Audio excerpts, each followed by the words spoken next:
എല്ലാവർക്കും പുതിയൊരു വീഡിയോയിലേക്ക് സ്വാഗതം. ഇന്ന് ഞാൻ നിൽക്കുന്നത് കിളിമാനൂർ കൊട്ടാരത്തിലാണ്. തെക്കൻ തിരുവിതാംകൂറിലെ അതിപുരാതനമായ കൊട്ടാരമാണ് കിളിമാനൂർ പാലസ്. തിരുവനന്തപുരം ജില്ലയിലെ കിളിമാനൂർ ഗ്രാമത്തിൽ ചൂട്ട എന്ന സ്ഥലത്താണ് കിളിമാനൂർ കൊട്ടാരം സ്ഥിതി ചെയ്യുന്നത്. ഈ കൊട്ടാരത്തിന് ഏകദേശം 350 വർഷത്തോളം പഴക്കമുണ്ട്. 15 ഏക്കറിൽ കേരളത്തിലെ പരമ്പരാഗത പാർപ്പിട ഘടനകളായ 4 കെട്ട്, ചെറുതും ഇടത്തരവുമായ കെട്ടിടങ്ങൾ, 3 കുളങ്ങൾ, കാവ്, കിണറുകൾ എന്നിവ ഉൾപ്പെടുന്നു. ലോകപ്രശസ്ത ചിത്രകാരൻ രാജാ രവിവർമ്മയുടെ ജന്മസ്ഥലം എന്ന പേരിലാണ് കിളിമാനൂർ കൊട്ടാരം അധികവും അറിയപ്പെടുന്നത്. 1753 ഈ കൊട്ടാരം നിർമ്മിച്ചത്. ഈ കവാടം കൊട്ടാരമുള്ള കാലം മുതൽ ഉള്ളതാണ്. രാജാ രവിവർമ്മയുടെ അനുജൻ രാജരാജവർമ്മ ഇത് വരച്ചിട്ടുണ്ട്. അതിനെ ഗാർഡൻ ഗേറ്റ് എന്നാണ് പേരിട്ടിരിക്കുന്നത്. ഈ ഗാർഡൻ ഗേറ്റ് കടന്ന് അകത്തേക്ക് പ്രവേശിക്കുമ്പോൾ ചിത്രശാലയും പുത്തൻമാളികയും പണ്ടത്തെ പോസ്റ്റ് ഓഫീസ്, കിണർ എന്നിവയാണ് കാണുന്നത്. കൊട്ടാരം കാണാൻ 20 രൂപയുടെ ടിക്കറ്റ് എടുക്കേണ്ടതുണ്ട്. ഈ കെട്ടിടം അന്നത്തെ കാലത്തെ പോസ്റ്റ് ഓഫീസാണ്. ഇതിന്റെ മുന്നിൽ തന്നെ പഴയകാല കിണർ നിങ്ങൾക്ക് കാണാൻ സാധിക്കും. ഇപ്പോഴും ഇവിടെ 5ാം തലമുറയിൽപ്പെട്ട ആളുകൾ താമസിക്കുന്നുണ്ട്.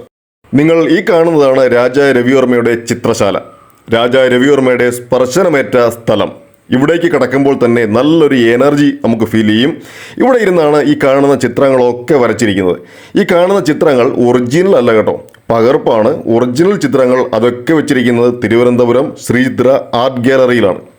രാജാ രവിവർമ്മയുടെ സഹോദരിയും ഒരു ചിത്രകാരിയായിരുന്നു. മംഗളാബായ് തമ്പുരാട്ടി എന്നാണ് അവരുടെ നാമം.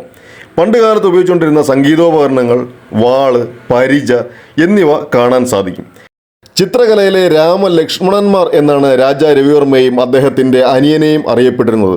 കൊട്ടാരത്തിൽ മാത്രം ഒതുങ്ങാതെ രാജ്യം മുഴുവൻ ചുറ്റി സഞ്ചരിച്ചത് കൊണ്ടാണ് ഇത്രത്തോളം ചിത്രങ്ങൾ അദ്ദേഹത്തിന് വരയ്ക്കാൻ കഴിഞ്ഞത്. ഈ ചിത്രശാല ഒരു കലാക്ഷേത്രമാണ്. ചിത്രകലയിലൂടെ ലോകത്തിൻ്റെ നെറുകയിൽ കേരളത്തെ എത്തിക്കാൻ രാജാ രവിവർമ്മയ്ക്ക് സാധിച്ചു. രാജാ രവിവർമ്മയ്ക്ക് 7 മക്കളാണുള്ളത്. അതിൽ മൂത്ത മകൾ മഹാപ്രഭയുടെ മകളാണ് തിരുവിതാംകൂറിലെ മുൻ റേജന്റ് ആയിരുന്ന പൂരാടം തിരുനാൾ സേതുലക്ഷ്മി ഭായ് തമ്പുരാട്ടി. അദ്ദേഹത്തിൻ്റെ 2ാമത്തെ മകൾ ഭഗീരഥി ഭായിയുടെ മകളാണ് മൂലം തിരുനാൾ സേതു പാർവതി ഭായ് തമ്പുരാട്ടി, അതായത് ശ്രീ ചിത്തിര തിരുനാൾ മഹാരാജാവിൻ്റെ അമ്മ. രാജാ രവിവർമ്മ ഇവിടെ ഇരുന്നാണ് വരച്ചുകൊണ്ടിരുന്നത്. ഈ കോർണറിൽ ഇരുന്ന് വരച്ചു കഴിഞ്ഞാൽ എന്താണ് പ്രത്യേകത എന്ന് വെച്ചാൽ, ഈ ഗ്ലാസ്സിലൂടെ സൺലൈറ്റ് കറക്റ്റായിട്ട് വന്ന് ഒരു ക്യാൻവാസിലേക്ക് വീഴുകയും അപ്പോൾ നമുക്ക് കാണാനായിട്ട് നല്ല പ്രകാശം കിട്ടുകയും ചെയ്യുന്നുണ്ട് കേട്ടോ. അപ്പോൾ അതുകൊണ്ടാണ് ഇവിടെ തന്നെ ഈ ഒരു കോർണറിൽ തന്നെ ഇരുന്ന് അദ്ദേഹം വരയ്ക്കാൻ തീരുമാനിച്ചത്. ഇതാണ് പാഴ്സിലേഡി എന്ന ചിത്രം. ഈ ഒരു ചിത്രം വരച്ച് പൂർത്തിയാക്കി മുന്നെയാണ് അദ്ദേഹം ഈ ഒരു മുറിയിൽ വെച്ച്, അതായത് ചിത്രശാലയിൽ വെച്ച് അദ്ദേഹം മരണമടഞ്ഞത്. ചിത്രശാലയ്ക്ക് പുറത്തായി ഒരു ഊഞ്ഞാല് കെട്ടിയിട്ടുണ്ട്. അപ്പോൾ കുട്ടികൾക്കെല്ലാം ഇഷ്ടപ്പെടും. അങ്ങനെ ഞങ്ങളും കയറി അതിനകത്തൊന്ന് ഇരുന്നു കേട്ടോ. ഇതാണ് പുത്തൻമാളിക. രാജാ രവിവർമ്മ പണിയെഴുപ്പിച്ചതാണ് ഈ പുത്തൻമാളിക. പക്ഷേ മാളികയുടെ അകത്തേക്ക് പ്രവേശിക്കാൻ കഴിഞ്ഞില്ല. അതിനു മുൻപേ അദ്ദേഹം നാട് നീങ്ങി. ഇൻഡോ യൂറോപ്യൻ ശൈലിയിലാണ് ഈ കെട്ടിടം നിർമ്മിച്ചിരിക്കുന്നത്. രാജാ രവിവർമ്മ ചെയ്തിട്ടുള്ള യാത്രയും മറ്റും അദ്ദേഹത്തെ സ്വാധീനിച്ചു കാണും. അതുകൊണ്ടാണ് അദ്ദേഹം ഇതുപോലൊരു കെട്ടിടം പണികഴിപ്പിച്ചത്. 1906 ഒക്ടോബർ 2 അദ്ദേഹം നമ്മളെ വിട്ടുപോയി. ഈ കൊട്ടാരം പണിയുമ്പോൾ രാജാ രവിവർമ്മയുടെ ആഗ്രഹം താൻ വരച്ച ചിത്രങ്ങൾ ആളുകൾക്ക് കാണാൻ വേണ്ടി ഒരിടം എന്നായിരുന്നു. അതുകൊണ്ട് ഒരു ആർട്ട് ഗാലറി ശൈലിയിലാണ് ഈ കെട്ടിടം പണിയെടുപ്പിച്ചത്. 75ഓളം ചിത്രങ്ങൾ കിളിമാനൂർ കൊട്ടാരത്തിൽ നിന്ന് ശ്രീചിത്ര ആർട്ട് ഗാലറിയിലേക്ക് മാറ്റിയിട്ടുണ്ട്. പുത്തൻമാളികയുടെ തൊട്ട് ബാക്ക് സൈഡിലായിട്ട് അവിടെ ഒരു കാവുണ്ട്. അതാണ് വേട്ടേങ്കരൻ കാവ്. വേട്ടേങ്കരൻ എന്നാൽ മഹാദേവൻ, ശിവൻ തന്നെയാണ്.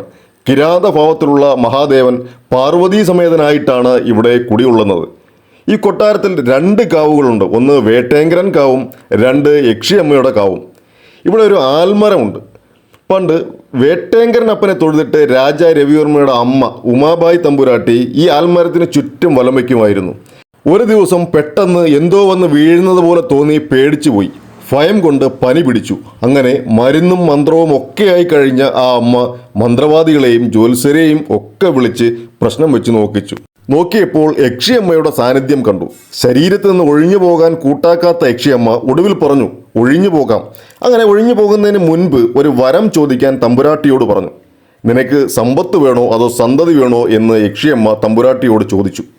അപ്പോൾ രാജാ രവിവർമ്മയുടെ അമ്മ പറഞ്ഞു, സമ്പത്ത് വേണ്ട, കാരണം രാജഭരണമാണ്, സമ്പത്തിന് ബുദ്ധിമുട്ടൊന്നുമില്ല, സന്തതി മതി എന്ന് പറഞ്ഞു. അങ്ങനെ ജന്മം കൊണ്ട ആളാണ് സാക്ഷാൽ രാജാ രവിവർമ്മ തമ്പുരാൻ. യക്ഷിയമ്മയുടെ കാവ് ഇവിടെ അല്ല, വേറെയാണ്. അവിടേക്ക് വിസിറ്റേഴ്സിന് പോകാനായിട്ടുള്ള അനുവാദമില്ല.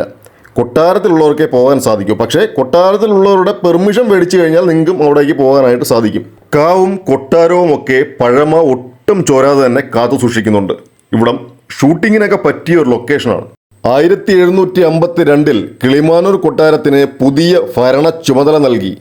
കിളിമാനൂർ ദേശം മുഴുവൻ കരം ഒഴിവാക്കി സ്വതന്ത്ര ഭരണ ചുമതല നൽകി.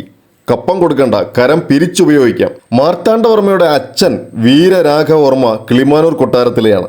കൊട്ടാരക്കരയിൽ നിന്ന് വന്ന ഡച്ച് സൈന്യത്തെ മാർത്താണ്ഡവർമ്മയും വീര കേരളവർമ്മ സൈന്യവും വാമനപുരത്ത് വെച്ച് തോൽപ്പിച്ചു. ഇതാണ് നാടകശാല. ഇവിടെ നിന്ന് മുൻപോട്ടുള്ള കെട്ടിടങ്ങളൊക്കെ പിന്നീട് പണികഴിപ്പിച്ചതാണ്. അതുകൊണ്ടാണ് ഈ ഒരു ഏരിയയെ പൂമുഖപ്പടി എന്നാണ് വിളിക്കുന്നത്. 1812 കാലഘട്ടത്തിൽ പഴയ മാളിക വന്നു. 1875 ചിത്രശാല വന്നു. 1904 പുത്തൻ മാളിക പണികഴിപ്പിച്ചു. ഈ കെട്ടിടം മാർത്താണ്ഡവർമ്മ മഹാരാജാവിൻ്റെ കാലഘട്ടത്തിലുള്ളതാണ്. കിളിമാനൂർ കൊട്ടാരത്തിൻ്റെ കൾച്ചറൽ ആക്ടിവിറ്റീസ് അരങ്ങേറിയിരുന്ന സ്ഥലമാണിത്. സ്വാതി തിരുനാളിൻ്റെ കാലത്ത് അദ്ദേഹത്തിൻ്റെ രാജ്യസഭയിലെത്തിയിരുന്ന ഷഡ്കാല ഗോവിന്ദൻ മാരാർ ഉൾപ്പെടെയുള്ള അനവധി കലാകാരന്മാർ ഇവിടെ എത്തിയിരുന്നു. AD 1848 ഏപ്രിൽ 29 ഉമാബായി തമ്പുരാട്ടിയുടെയും ഏഴുമാവൻ നീലകണ്ഠൻ ഭട്ടതിരിപ്പാടിൻ്റെയും മകനായിട്ടാണ് രാജ രവിവർമ്മ ജനിച്ചത്. 1866 മാവേലിക്കര കൊട്ടാരത്തിലെ പൂരിട്ടാതി തിരുനാൾ തമ്പുരാട്ടിയെ അദ്ദേഹം വിവാഹം കഴിച്ചു. ഇത് കൊട്ടാരത്തിൻ്റെ കുളമാണ്. പുറത്തു നിന്നുള്ളവർക്ക് പ്രവേശനമില്ല. കൊട്ടാരത്തിലെ കുടുംബാംഗങ്ങൾക്ക് മാത്രമേ നിലവിൽ പ്രവേശനമുള്ളൂ. ഇതാണ് കൊട്ടാരം വക അയ്യപ്പ ക്ഷേത്രം. കൊട്ടാരം പണികഴിപ്പിച്ചപ്പോൾ തന്നെയാണ് ഈ ക്ഷേത്രവും പണിതത്. രാജകുടുംബമാണ് ഈ ക്ഷേത്രം നോക്കി നടത്തുന്നത്. 1753 ഈ കൊട്ടാരവും അയ്യപ്പ ക്ഷേത്രവും നിർമ്മിക്കപ്പെട്ടത്. ഈ ക്ഷേത്രത്തിൽ കൊട്ടാരത്തിൻ്റെ ആഭിമുഖ്യത്തിൽ വിശേഷാൽ പൂജകളും വാർഷിക ഉത്സവങ്ങളും നടക്കുന്നുണ്ട്.